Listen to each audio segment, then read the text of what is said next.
Visakha mayor panchayat AP నుంచి ఢిల్లీకి చేరింది. ఏపీలో ఘటనలపై ఢిల్లీలో ధర్నా చేశారు మాజీ సీఎం జగన్. ఆ నిరసనలకు రాష్ట్ర నలుమూలల నుంచి ముఖ్య నేతలు వెళితే విశాఖ నుంచి మాత్రం మేయర్, కార్పొరేటర్లు క్యూ కట్టారు. పేరుకు వెళ్లింది ధర్నా కోసమైనా ఢిల్లీలో వైసీపీ ముఖ్య నేతతో మేయర్ అంశంపై చర్చలు జరిపినట్టు సమాచారం అందుతుంది. పార్టీ అధినేత జగన్ కాకుండా వైసీపీ కార్పొరేటర్లను పార్టీ మారకుండా కంట్రోల్ చేసే ఆ వ్యక్తి ఎవరు? ఆ వ్యక్తిని కలవడానికి తాడేపల్లికి కాకుండా ఢిల్లీ వరకు ఎందుకు వెళ్లారు? వైసీపీ విశాఖ మేయర్ పీఠం సేఫ్గానే ఉంటుందా? విశాఖ మేయర్ పీఠం చిక్కుల్లో పడింది. కార్పొరేటర్లు వైసీపీని వదిలి టీడీపీ, జనసేన గూటికి చేరుతున్నారు.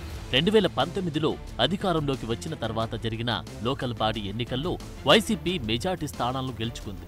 అన్ని కార్పొరేషన్లను వైసీపీ కైవసం చేసుకుని అడ్డే లేకుండా చేసుకుంది. అయితే 2024 ఎన్నికల్లో 11 సీట్లకే పరిమితం కావడంతో గల్లీ నుండి ఢిల్లీ దాకా లెక్కలు పూర్తిగా రివర్స్ అవుతున్నాయి. అధికారంలో ఉన్నప్పుడు జగన్ మాటే వేద, సజ్జలు చెప్పిందే శాసనంగా సాగింది. దీంతో ఇప్పటి వరకు ప్రభుత్వ కార్యక్రమాలైనా, పార్టీ కార్యక్రమాలైనా అందరూ కలిసి చేస్తూ ముందుకెళ్లారు. కానీ పరిస్థితి రివర్స్ కావడంతో జగన్ను గల్లీ స్థాయి లీడర్లు కూడా పట్టించుకోవడం లేదని చర్చ జరుగుతుంది.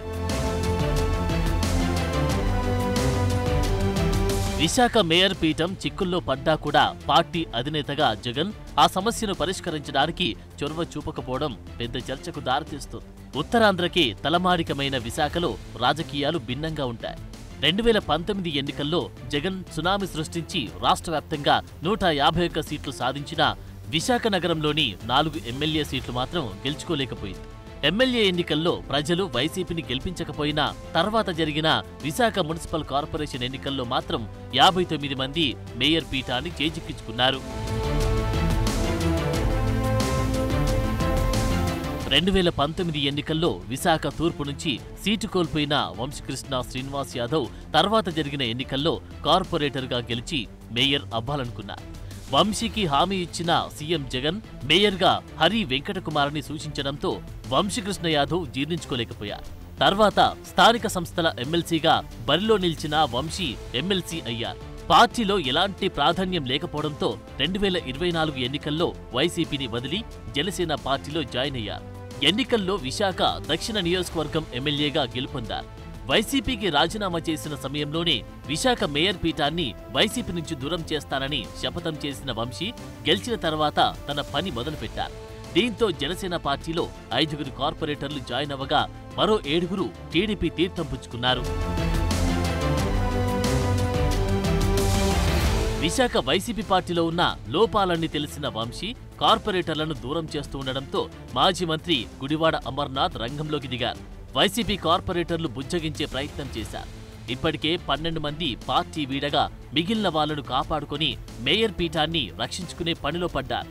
విశాఖ మేయర్ హరి వెంకటకుమారి జరుగుతున్న తతంగాన్ని పార్టీ నాయకుల ద్వారా పార్టీ అధినేత మాజీ సీఎం జగన్ దృష్టికి తీసుకెళ్లే ప్రయత్నం చేశారు. ఇప్పటికే కేవలం 11 సీట్లు మాత్రమే గెలవడం, అసెంబ్లీలో ప్రతిపక్ష హోదా లేకపోవడం లాంటి సమస్యలతో సతమతమవుతున్న జగన్ విశాఖలో వ్యవహారాన్ని లైట్ తీసుకున్నట్టు తెలుస్తోంది. దాంతోనే విశాఖ మేయర్ పీఠం వ్యవహారాన్ని ఢిల్లీలో ఉన్న పెద్దాయన విజయసాయిరెడ్డి దృష్టికి తీసుకెళ్లినట్టు సమాచారం అందుతుంది. ఢిల్లీలో జగన్ చేపట్టిన ధర్నాలో పాల్గొనే సాకుతో సైలెంట్ గా ఈ వ్యవహారాన్ని చక్కబెట్టే పని చేశారని చర్చ జరుగుతోంది. ఢిల్లీ వెళ్లిన వైసీపీ నేతలు పార్టీ అధినేత జగన్ ని కలవడం కంటే విజయసాయిరెడ్డితో చర్చలు జరపడానికి ఎక్కువ మక్కువ చూపినట్టు తెలుస్తోంది. 2019 ఎన్నికల తర్వాత విశాఖలో అన్ని వ్యవహారాలను విజయసాయిరెడ్డి చక్కబెట్టడం, కార్పొరేషన్ ఎన్నికల్లో అభ్యర్థుల ఎంపిక నుంచి డబ్బు సర్దుబాటు వరకు వ్యవహారాలన్నీ ఆయనే చక్కబెట్టారని అంటుంటారు. దాంతో విజయసాయిరెడ్డి ముందు విశాఖ మేయర్ పీఠం పంచాయతీని పెట్టారని పార్టీ వర్గాల్లో టాక్ నడుస్తోంది. మేయర్ని ఎన్నుకున్న తర్వాత 4 సంవత్సరాల వరకు మార్చకుండా ఉండేలా ప్రభుత్వ జీవో ఉంది. దాంతో అసెంబ్లీ సమావేశాల తర్వాత ఆర్డినెన్స్తో జీవోను రద్దు చేసి మేయర్ను మార్చడానికి కూటమి ప్రభుత్వం పావులు కదుపుతున్నట్టు కూడా సమాచారం అందుతోంది. వైసీపీ నుండి పార్టీ మారిన కార్పొరేటర్లతో కలిపి టీడీపీ కూటమికి 48 మంది కార్పొరేటర్లు ఉన్నారు. దీనికి తోడు విశాఖ కార్పొరేషన్ పరిధిలో ఉన్న 7 ఎమ్మెల్యేలు 2 ఎంపీల ఓట్లతో కలిపి కూటమి మేయర్ పీఠాన్ని చేజిక్కించుకుంటుంది అనడంలో ఎలాంటి సందేహం లేదు. దాంతో పార్టీ మారిన కార్పొరేటర్లను వెనక్కి వచ్చేలా చేయాలని విజయసాయిరెడ్డిని పార్టీ నేతలు కోరినట్లు తెలుస్తోంది. పార్టీతో ఎన్ని విభేదాలు ఉన్నా ఎమ్మెల్యే వంశకృష్ణ విజయసాయిరెడ్డి చెప్తే ఖచ్చితంగా వెనక్కి తగ్గుతారనే ప్రచారం కూడా సాగుతోంది. ప్రస్తుతం పీకల్లోతు కష్టాల్లో మునిగిన వైసీపీని కాపాడుకోవడానికి విజయసాయిరెడ్డి మరోసారి విశాఖ రాజకీయాన్ని తన భుజాలపై వేసుకున్నట్లు చెప్పుకుంటున్నారు. మరోవైపు పార్టీ కోసం ఎన్ని సంవత్సరాలు పనిచేసినా తమ సమస్యను పరిష్కరించాలని పార్టీ అధినేత జగన్ దృష్టికి తీసుకెళ్లినా పట్టించుకోవడం లేదని నేతలు అసహనం వ్యక్తం చేస్తున్నారు. మరి విశాఖ నుంచి ఢిల్లీకి చేరిన పంచాయతీని విజయసాయిరెడ్డి ఏం చేస్తారు అని సర్వత్రా ఉత్కంఠ నెలకొంది.